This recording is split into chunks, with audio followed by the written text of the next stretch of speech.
Pinagpalang araw po sa ating lahat. Ayan, kumusta ang bawat isa?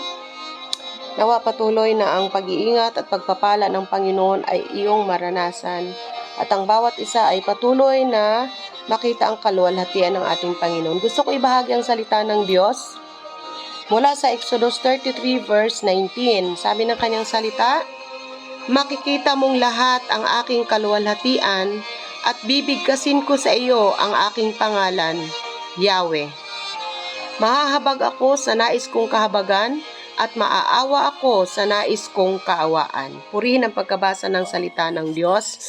Nawa patuloy na mararamdaman natin ang pagkilos ng Panginoon sa ating buhay. Dahil alam niyo po, sa ating araw-araw na kalagayan, lagi nating tatandaan na dahil sa grasya, dahil sa habag ng Diyos, kaya naman tayo ay patuloy nakakaranas ng kabutihan. At sabi pa dito, mahahabag ako sa nais kong kahabagan at maawa ako sa nais kong kaawaan. Yun po ang pangako ng ating Panginoon. Yung grasya niya, yung awa niya, yung habag niya ay patuloy nating maranasan dahil ito ang nais niya para sa bawat isa sa atin. Kaya ano ang dapat nating gawin?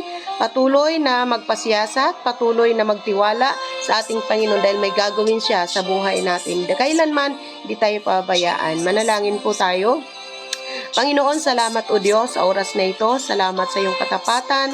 Salamat sa iyong kapangyarihan. Dahil Panginoon, sa iyong grasya at iyong habag, dahil sa iyong kaluwalhatian, kami Panginoon ay patuloy nakakaranas ng iyong kapangyarihan. Pagpalain mo ang mga salita mo, pagpalain mo ang bawat isa na tumanggap nito. Lord, ito ang aming panalangin sa pangalan ni Jesus.